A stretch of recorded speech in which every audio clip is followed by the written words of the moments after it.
Essa segunda-feira, eu estou aqui na All TV, nas redes sociais, conversando com uma ave rara do cenário político brasileiro atual, que é o candidato a prefeito do PSOL, numa ampla frente democrática e progressista, com praticamente todos os partidos mais alinhados, né, à centro-esquerda, que é o professor Elson. Boa noite, professor Elson. Olá, Fernando. Boa tarde aí. É um prazer estar do teu lado aqui, conversando sobre essa nossa construção, que quer ser uma construção e que quer trazer luzes, esperança para o povo de Florianópolis. Ô Elson, como você não é propriamente uma novidade para os catarinenses. Você está indo para a sua terceira eleição a prefeito de Florianópolis.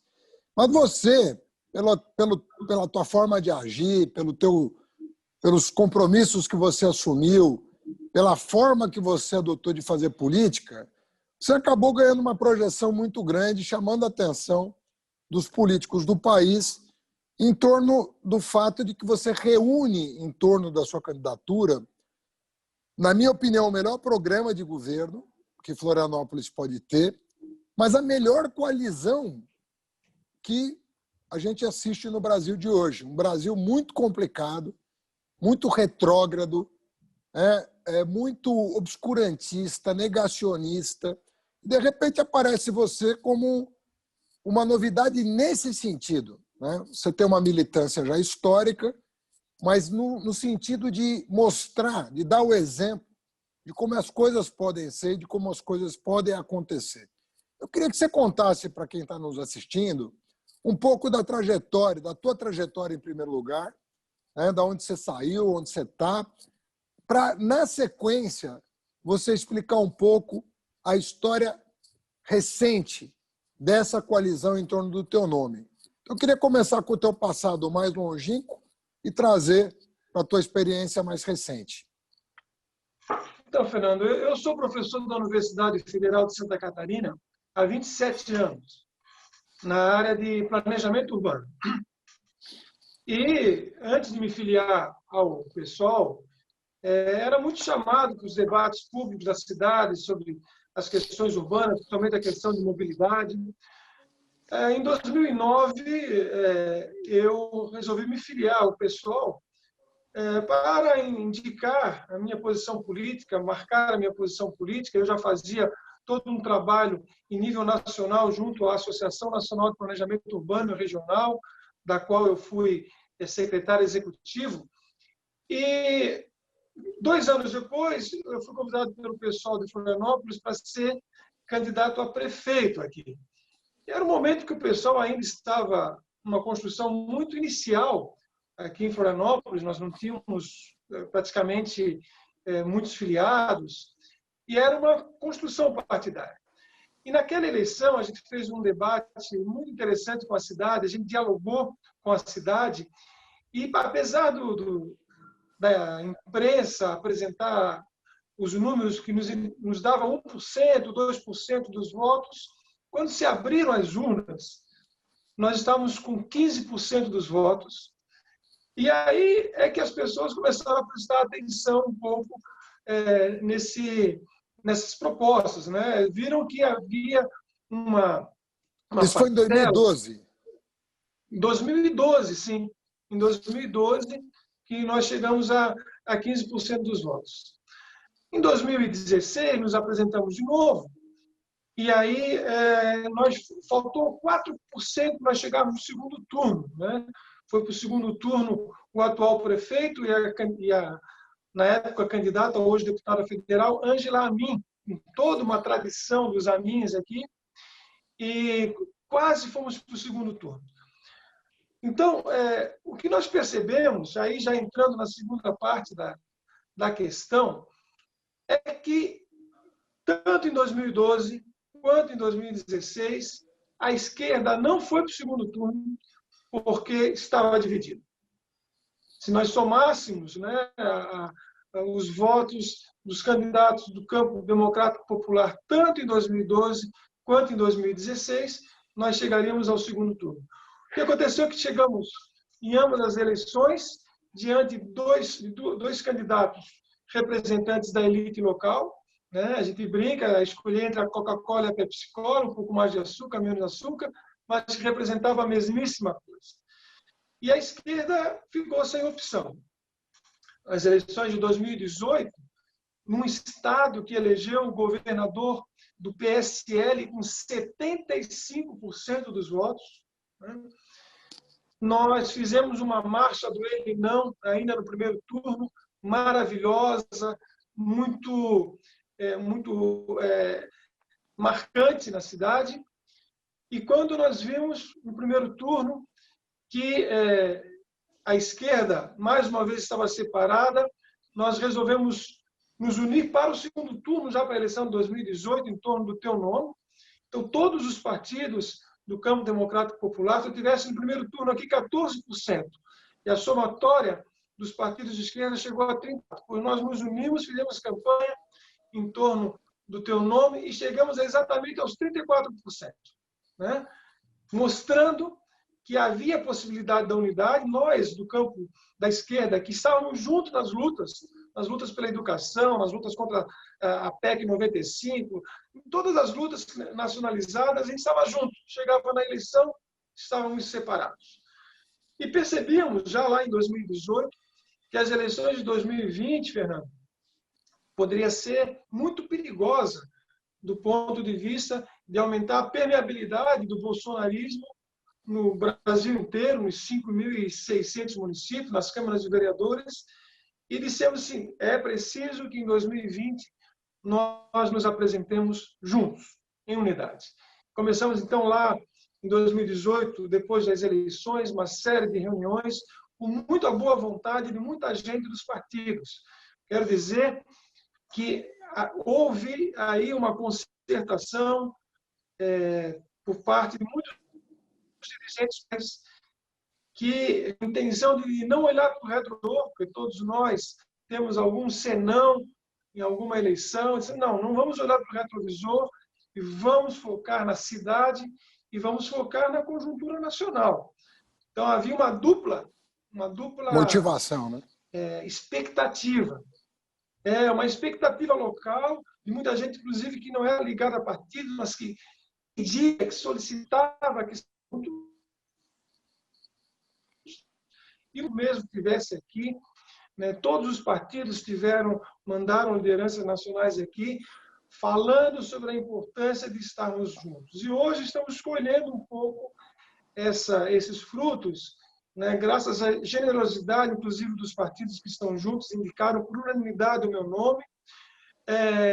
Estamos agora apresentando para a cidade uma possibilidade real de transformação de Florianópolis, que eu digo que é a maneira como Florianópolis é vendida para o resto do país e do mundo, é uma metonímia. Se vende-se uma parte pelo todo, né? Há uma parte escondida nessa cidade, carente de infraestrutura, de políticas públicas, que nós precisamos revelar.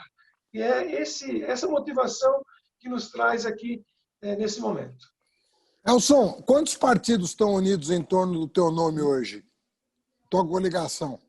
Então, estamos o PSOL, o PT, o PDT, o PSB, o PCdoB, a Rede, a UP, que é a caçula, conosco aqui, duas organizações políticas que não são oficiais, partidárias, que é a União Comunista Brasileira, a UCB, e o Polo Comunista Luiz Carlos Prestes, né? Estiveram também nessa caminhada outras organizações, mas esses são os que fecharam essa grande unidade.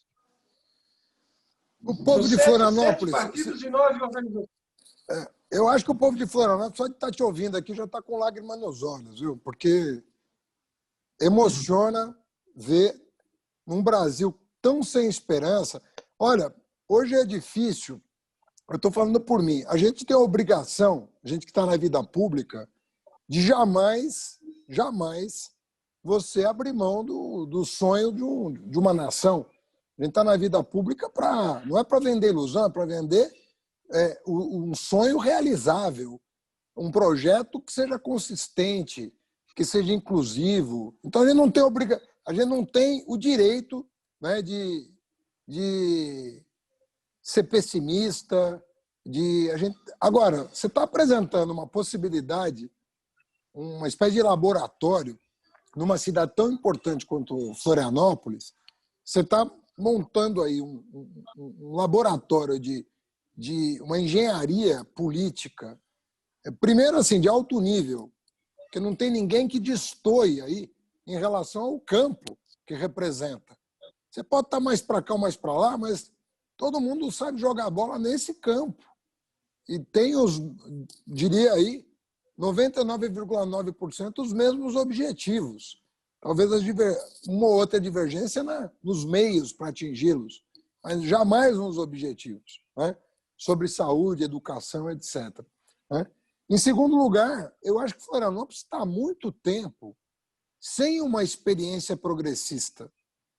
Há quanto tempo nós não temos em Florianópolis uma experiência, né, que, aliás, que seja até condizente com o espírito da ilha, porque é um lugar que, com todos os problemas, e todo o Brasil tem problemas, é um lugar onde se transpira também um certo desejo, né, de qualidade de vida, de direitos iguais. Tem uma dimensão em Florianópolis que precisa ser resgatada.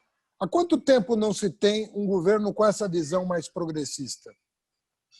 Eu diria o seguinte, que nós tivemos um hiato entre 92 e 95 de um governo popular. Esse nosso cantinho aqui, desde a colonização, sempre foi governado pela elite, né?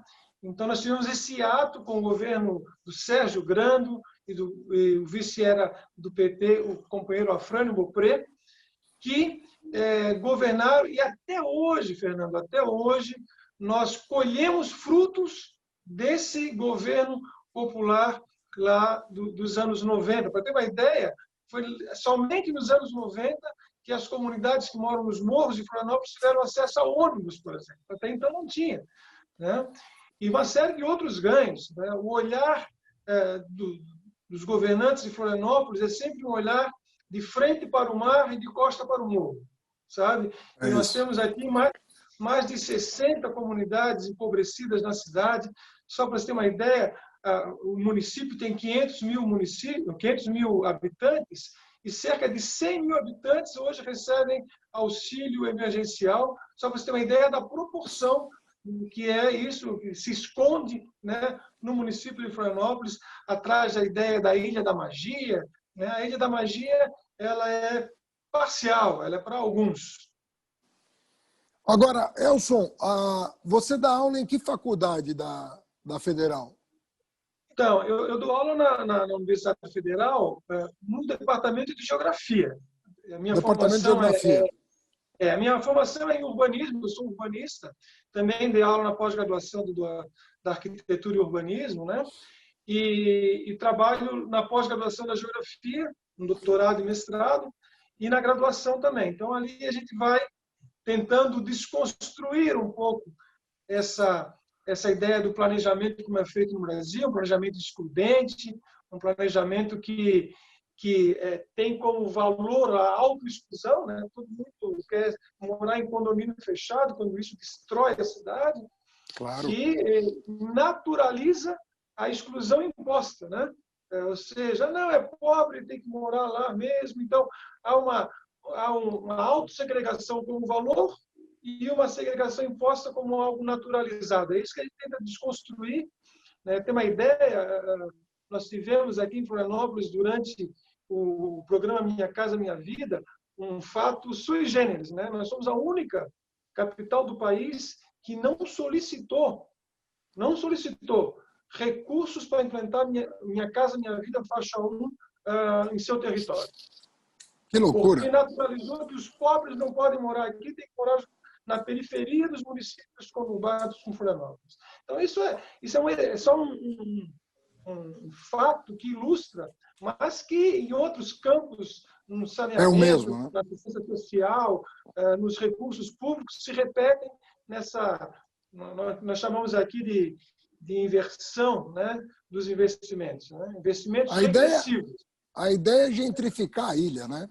Provavelmente, né? Ah, com certeza. A Com elite quer certeza. gentrificar. Gentrificar, para quem não sabe o que é o processo de exclusão das camadas pobres do desenvolvimento urbano. Você vai jogando para cada vez mais longe as pessoas de baixa renda e vai elitizando os bairros. E como aí tem uma natureza privilegiada, obviamente que o cuidado com o pobre é nenhum, né? Porque quanto mais longe ele morar, melhor, né? Agora, a geografia, Elson, ela tem... Não preciso falar do Milton Santos e nem no David Harvey, né? Que são dois geógrafos, um brasileiro, outro inglês, que deram uma contribuição para o urbanismo que eu diria espetacular, né? E você, com formação em arquitetura, você conjuga aí conhecimentos que podem revolucionar a maneira de entender a cidade. Eu sempre digo o seguinte: a revolução começa com uma ideia. Você não vai fazer uma revolução em 4 anos, mas você vai plantar sementes de uma grande transformação, né? Assim como você citou a gestão dos anos 90, que deixou resultados que até hoje são visíveis, né? E que infelizmente foram descontinuados, uma revolução começa com uma visão de cidade. Então, eu queria que você... Eu sou um apaixonado por urbanismo, eu fui prefeito aqui de São Paulo, e eu sempre digo, viu, Elson, que de 30 anos para cá, São Paulo teve 3 gestões. A da Erundina, a da Marta e a minha. A Erundina hoje é vice do Boulos, a Marta e a minha, que tiveram o Tato como secretário. Então, nós temos 2 candidatos aqui que entendem de cidade. O resto não sabe o que é São Paulo. E assim como... Então, eu sei muito bem, se você perguntar para um paulistano de qualquer idade, cite 3 marcas da cidade de São Paulo de responsabilidade da prefeitura. Ele vai citar 3 marcas dessas 3 gestões. Não vai citar nenhuma outra gestão, ele vai lembrar que fez alguma coisa por São Paulo. Então, eu queria que você, à luz disso que eu acho que a gente comunga aí, esses valores urbanos, onde ninguém fica para trás, onde você cuida de quem mais precisa, onde você equaliza oportunidade, onde você não deixa a especulação imobiliária falar mais alto do que o direito à moradia. Enfim, são princípios que regem a dinâmica de uma cidade a partir de uma visão progressista. Eu queria te ouvir um pouco prospectivamente. Você é prefeito, né? Você tem aí, todo mundo vai ter enormes desafios, até porque nós temos um governo federal completamente, né, fora do prumo, né? Você não sabe o que vai ser do Brasil amanhã. Você não sabe qual é a ideia nova que vai surgir ou qual é a ideia que vai ser abandonada, porque é um zigue-zague. A única coisa que ele não abre mão é de desmontar as coisas. Disso o Bolsonaro não abre mão. O meio ambiente, o Itamaraty, a educação, ele vai desmontar. Mas do ponto de vista econômico, cada hora é uma coisa. Uma hora vai vender o Banco do Brasil, outra hora não vai. Uma hora vai fazer o renda não sei o quê, outra hora não vai. Então, eu sei que vai ser dura a vida de prefeito. Mas você, o que você pensa para Florianópolis, assim, os teus eixos de intervenção na cidade? Fernando, você citou 2 grandes geógrafos, né? 2 dos maiores do mundo. Milton Santos, uma frase dele diz o seguinte: uma boa descrição já é metade da explicação. Então, nós compreendemos o nosso território. Nessa compreensão do território já vai nos trazer muitas respostas objetivas para a solução dos seus problemas. O problema, e aí eu citando agora o David Harvey, que você citou, é que o capital nacional, para o capital nacional, o papel da prefeitura é preparar o território para receber o capital. E aí ele abandona um projeto global de cidade. Eu diria até que a elite brasileira abandonou o projeto de cidade. Quando ela quer viver a cidade, ela se dirige para o aeroporto internacional. Infelizmente, e nós temos que reconquistar essa ideia de um projeto nacional que começa também por um projeto de cidade. Nós temos que construir cidades que incluam essa ideia. Enquanto nós vivemos a ideia de um projeto de cidade do exterior, nós não teremos aqui um projeto nem de cidade nem de país, né? Então, é reconquistar, trazer, né, para o debate público a ideia de construir aqui uma boa cidade, uma cidade do bem viver. Nós temos trabalhado aqui 4 eixos, incluindo depois um quinto em relação à pandemia, que diz respeito ao território local, mas que dialoga muito com as outras cidades brasileiras. O primeiro deles, e passa pela democracia, né? A gente quer trazer aqui, fazer aqui uma cidade que seja radicalmente democrática, porque as últimas gestões aqui têm afastado cada vez mais a população do processo de tomada de decisão. Só para você ter uma ideia, o atual prefeito enfraqueceu todos os conselhos setoriais e criou um conselho de desenvolvimento econômico, com CNPJs muito identificados e para onde ele direciona as verbas municipais. Portanto, não há nenhum compromisso da atual gestão, nem das gestões anteriores, com a ideia da transparência pública, do controle social, da gestão por conselhos. Então, esse é um primeiro eixo. O segundo eixo diz respeito ao que eu chamo de equidade territorial ou justiça social, né? Nosso município aqui tem áreas super infraestruturadas e áreas que são totalmente desprovidas do mínimo de moradia. Nós temos um déficit habitacional muito grande, nós temos 50% do território sem saneamento básico, nós temos áreas que não são acessadas pelo transporte público, nós temos áreas sem assistência social. Então, nós temos um território, do ponto de vista da equidade territorial, ele é muito diferenciado, né? Então, você tem áreas que são vendidas para o turismo, né, que é um dos pontos mais importantes da economia local, e áreas que são escondidas e, como tu falaste, num processo de gentrificação, né, expulsa pelo valor imobiliário, pelo custo de vida, os pobres para regiões mais longínquas, né, temos o emprego. O terceiro elemento, e que é muito importante, é o que nós queremos transformar Florianópolis numa cidade estruturalmente solidária. Porque a gente sabe que a solidariedade individual, a solidariedade de coletivos é importante, mas em termos de políticas públicas, Florianópolis não tem uma assistência social adequada, não tem um atendimento adequado à questão, por exemplo, das pessoas sem acesso à saúde mental. Então, é preciso criar políticas públicas aqui que a cidade, o município, seja estruturalmente solidário, né? E o quarto elemento diz respeito ao nosso espaço físico aqui. Nós somos um município que ele é predominantemente insular, uma grande ilha, uma parte do continente próxima.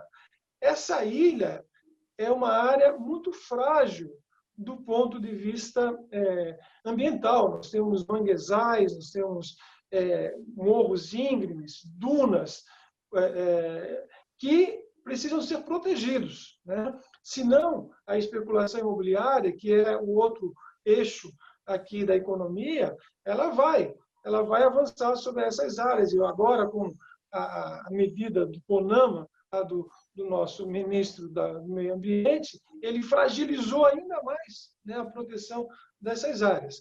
Então, esses 4 elementos, somado a uma necessidade premente de, a partir de janeiro, a gente ter respostas objetivas para a crise econômica gerada pela crise pandêmica, é o que nos orienta em termos de políticas públicas para o ano que vem, né? Uma gestão que, como tu falaste, vai ser uma gestão que vai resolver todos os problemas, mas vai colocar as bases da transformação de Florianópolis.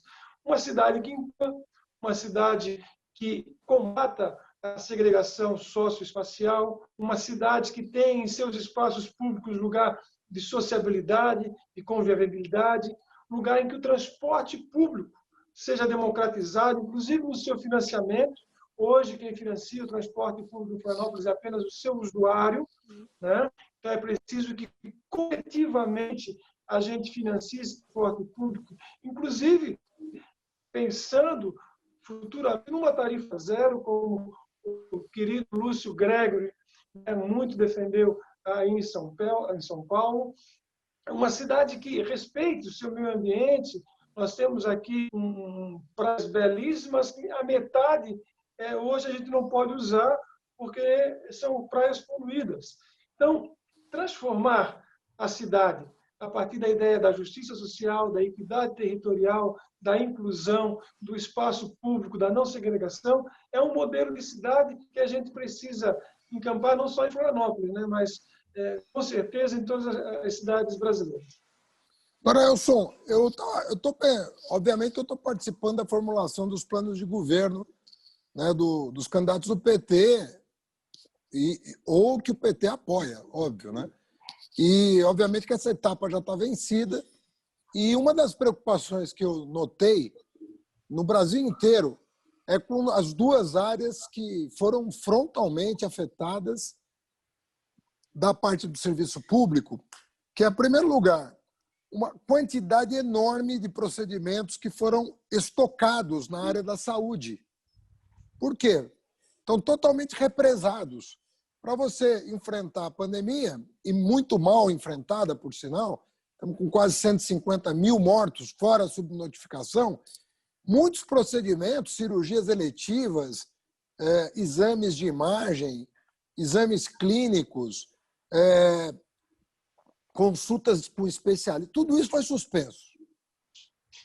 Então, tem um manancial aí, uma represa de procedimentos que vão precisar ser, de alguma maneira, atendidos. O segundo ponto é, obviamente, que a educação. Você tem aí um ano perdido, e eu diria que é pior do que um ano perdido, porque, na verdade, não é que a criança foi para a escola e não aprendeu, ela não foi. Então, ela talvez tenha desaprendido até um pouco, né? Não só não aprendeu o que devia, como talvez tenha desaprendido. E aqui em São Paulo, assim, por exemplo, a gente pensou em 2 programas emergenciais, um pouco em busca do tempo perdido aí, né? De tentar dar uma atração nessas duas áreas. Vocês estão pensando em alguma coisa específica para a saúde e educação em função do descalabro, né? Que, aliás, o governo do estado de Santa Catarina é um negócio de doido, né? Nem sei em que pé, mas as notícias não estão chegando da situação hoje do estado. Mas queria que você comentasse um pouquinho a atuação estadual e federal na cidade e o teu desafio pós-pandemia nas áreas de saúde e educação. Os nossos desafios são grandes, são grandes. Eu acrescentaria esses elementos da saúde que tu enumerasse muito bem, a questão da saúde mental, né? Saúde mental também foi outro elemento que foi negligenciado, foi colocado em segundo plano e que nós temos aí um passivo enorme, né, na conta, né? Hoje pela manhã eu tive reunido com o sindicato de saúde, o Sindicato de Saúde Municipal aqui, e eu me coloquei exatamente na posição da escuta, né? Eu tenho colocado sempre, juntamente com o nosso candidato a vice, que é do PT, o professor Lino Pérez, né? Esses dias nós estávamos numa live e alguém falou assim: o professor Elson e o Lino são aqueles que nos guiarão. Eu disse: não, para lá. Nós não queremos guiar ninguém. Nós queremos ser empurrados, na verdade, ser empurrados por um coletivo que nos ajude, né, inclusive, a resolver esses problemas que se apresentam. Saúde, especificamente, há problemas sérios aqui que vem até antes da pandemia, sabe, Fernando? Porque aqui há um processo de privatização da saúde pública, né, colocar através de OS, há uma perda de profissionais. Então, nós temos um déficit enorme de recursos humanos, né? Nós temos aqui, o município, ele privatiza, inclusive, os exames através de laboratórios privados.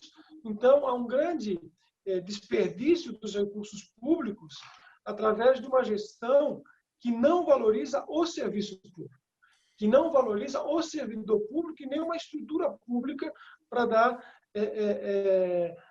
continuidade à questão do SUS. Nós já tivemos aqui, graças a um quadro de profissionais muito bem formado, aqui em Florianópolis, um atendimento primário muito bom, territorializado, mas que tem sido desconstruído pelas últimas gestões. Então, o compromisso aqui, em termos de saúde, é valorizar o SUS, valorizar o recurso humano como servidor público, para que a gente possa dar respostas a esses problemas. E, evidentemente, nós estamos pensando, inclusive, para não ser levianos, nós não temos ainda colocado isso como proposta de campanha, a gente vai ter que pensar numa ajuda emergencial, né? Na criação de um fundo, porque nós enfrentaremos uma crise econômica fortíssima, já estamos enfrentando, mas ela vai se agravar. Então, tem que ver como que o município, ele em si, pode dar essas respostas, né? Os recursos do município não são grandes em Florianópolis, não é uma cidade com muitos recursos, nós temos que ser inventivos em relação a isso. Na questão da educação, nós sabemos que haverá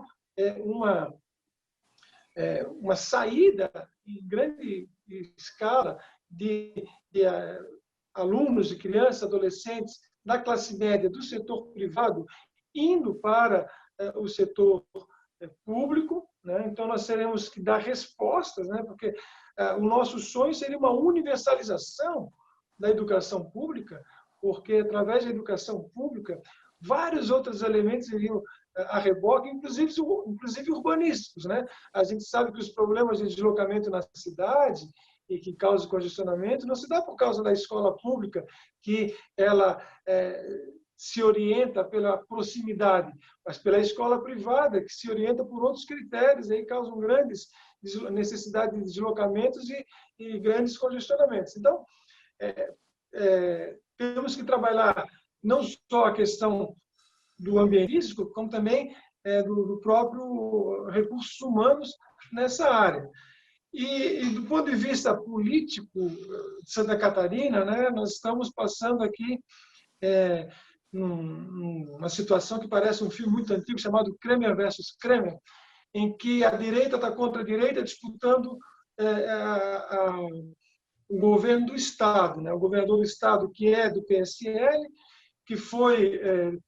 que brigou com os seus próprios deputados, né? E aí os deputados estaduais abandonaram completamente o governador e estão, através de um processo de impeachment, retirando ele e tentando fazer aí uma eleição indireta para governador do Estado, elegendo o presidente da Assembleia Legislativa. Então, uma situação muito instável no meio da pandemia. Você sabe que houve aqui problemas de compra de respiradores, pago adiantado, os respiradores nunca chegaram. Enfim, na própria prefeitura, no início, o prefeito se orientou pelos profissionais de saúde, a cidade estava indo razoavelmente bem, o calendário eleitoral acabou se impondo ao prefeito, ele abandonou aquilo que o setor de saúde falava e começou a fazer medidas que iriam contra exatamente como a pandemia estava se portando, e hoje nós temos uma situação bastante preocupante em todo o município de Florianópolis.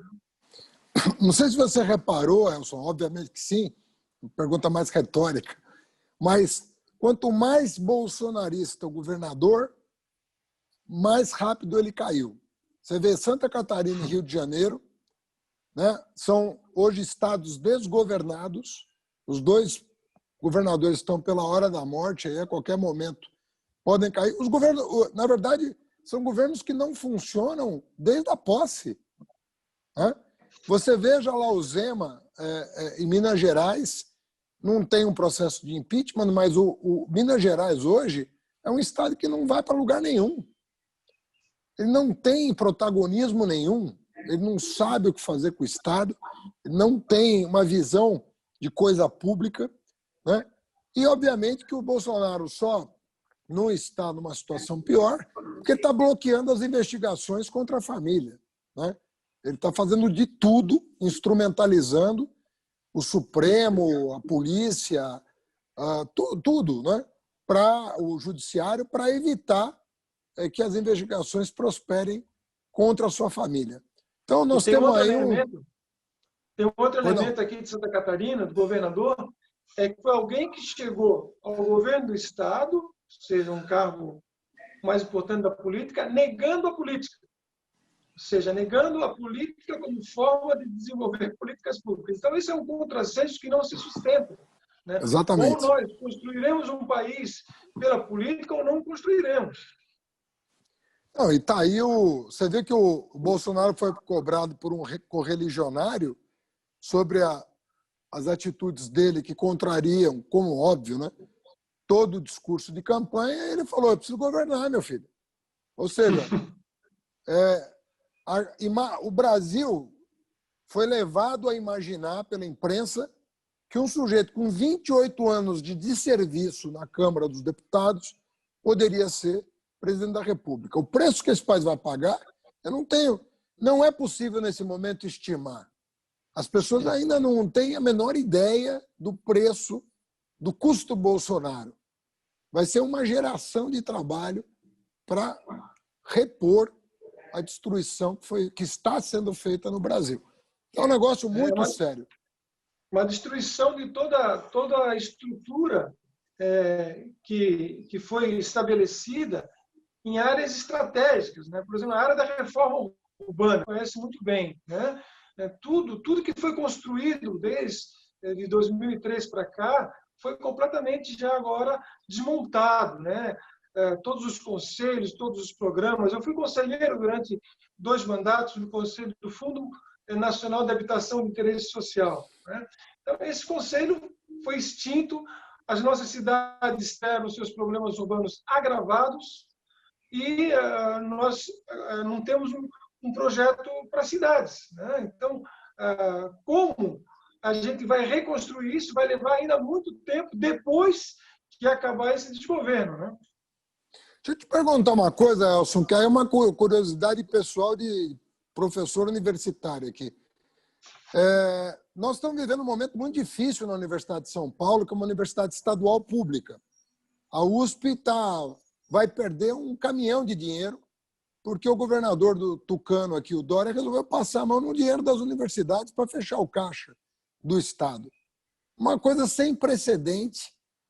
Eu diria que deve ter 40 anos que foi garantida a autonomia universitária da USP, né? Que está sendo agora, nesse momento, atacada pelo governo do Estado.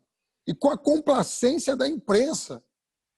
O curioso é que a USP foi criada por uma família que é dona do jornal mais conservador da cidade.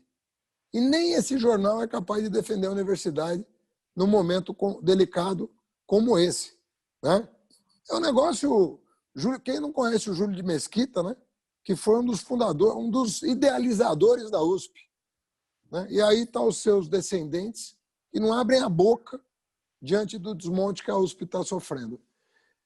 O governo Bolsonaro... Eu não sou professor de federal, sou professor de universidade estadual. Mas o governo Bolsonaro está cortando verbas, e se não fossem estudantes e professores irem para a rua em 2019, esse desmonte já estaria muito mais aprofundado do que está hoje. Como é que está a nossa queridíssima Federal de Santa Catarina?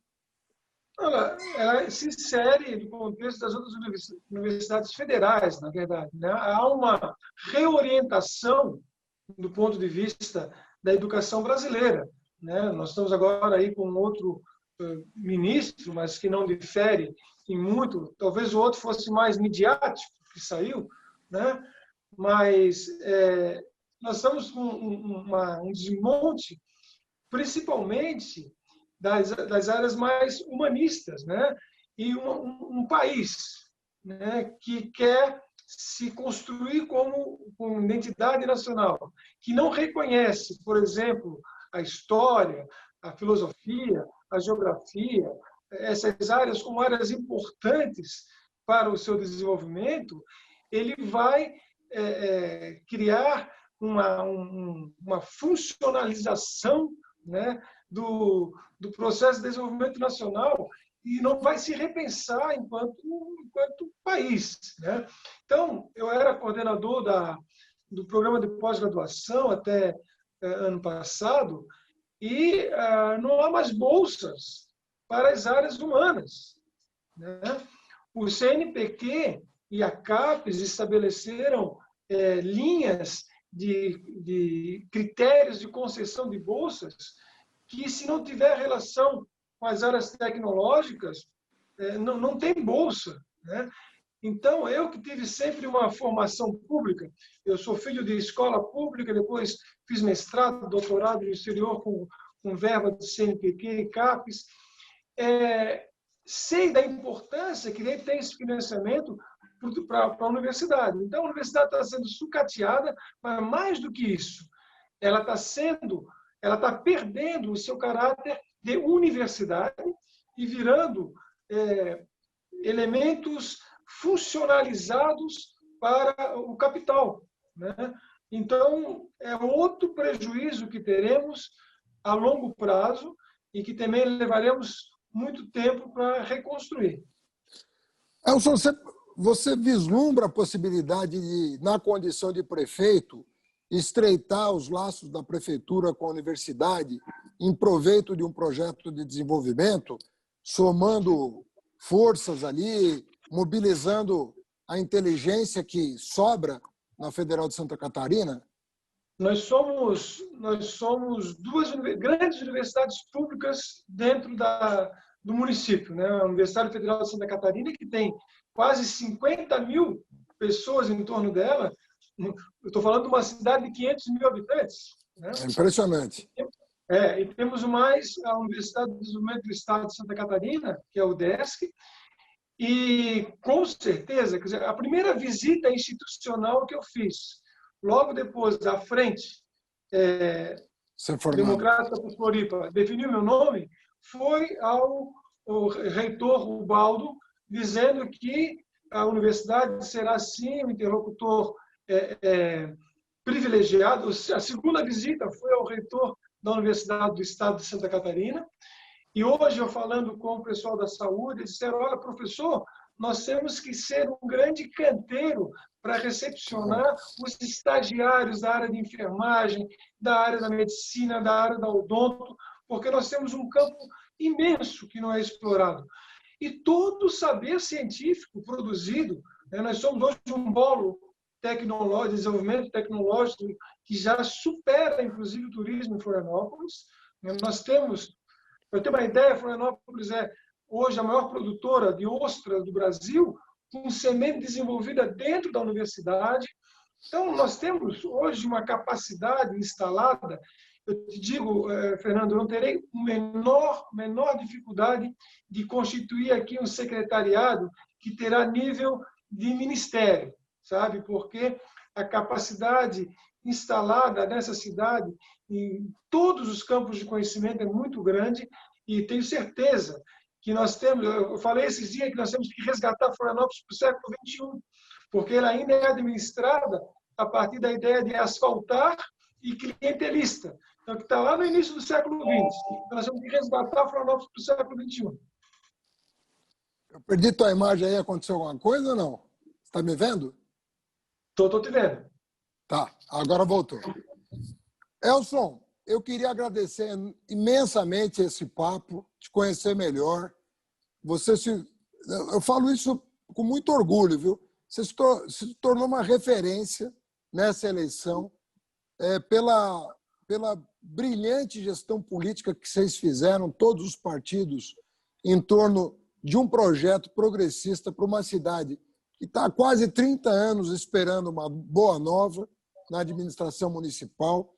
Você que votou num professor em 18, ou que não votou no professor em 18, terá a oportunidade agora, mais uma vez, de votar em alguém que estudou, teve a oportunidade que a escola pública ofereceu, que teve a porta das universidades, da universidade aberta para ter uma boa formação, que foi para fora para trazer mais conhecimento para a nossa universidade e poder disseminar para hoje uma juventude que finalmente está chegando à universidade de todas as classes sociais e que tem um desafio enorme pela frente, que é governar Florianópolis, que é uma extraordinária cidade, mas que tem problemas que não estão evidentes e que precisa alguém botar o dedo na ferida, porque tem muita gente que está nos assistindo que está aguardando o momento do poder público bater a sua porta e dizer: chegou a sua vez.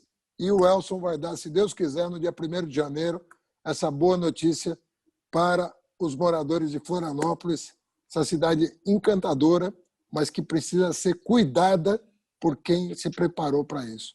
Elson, você estava aqui na All TV e nas nossas redes sociais. Queria mais uma vez te cumprimentar, te desejar muita sorte e me colocar à disposição dessa tua luta, que é nossa luta e que vai te levar à vitória. Grande abraço para você. Obrigado, Fernando. Obrigado pelas palavras generosas. E dizer que estamos, sim, lado a lado, porque nós precisamos que o país